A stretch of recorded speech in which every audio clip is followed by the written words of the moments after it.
தற்பொழுது நாடு முழுவதும் உள்ள எய்ம்ஸ் மருத்துவமனைகளின் எண்ணிக்கை எவ்வளவு? இதற்கான பதில் 23. ஸோ இப்போ வந்து பார்த்தீங்கன்னா, ரீசெண்டாக மதுரையில் கூட ஒரு எய்ம்ஸ் மருத்துவமனை வந்து துவங்க போகிறாங்க.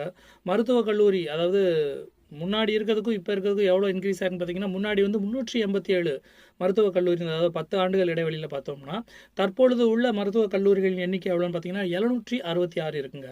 இளநிலை மருத்துவ படிப்பு, அதாவது எம்பிபிஎஸோட இடங்கள் எவ்வளோன்னு பார்த்தீங்கன்னா 1.15 லட்சமாக உயர்த்தப்பட்டுள்ளது.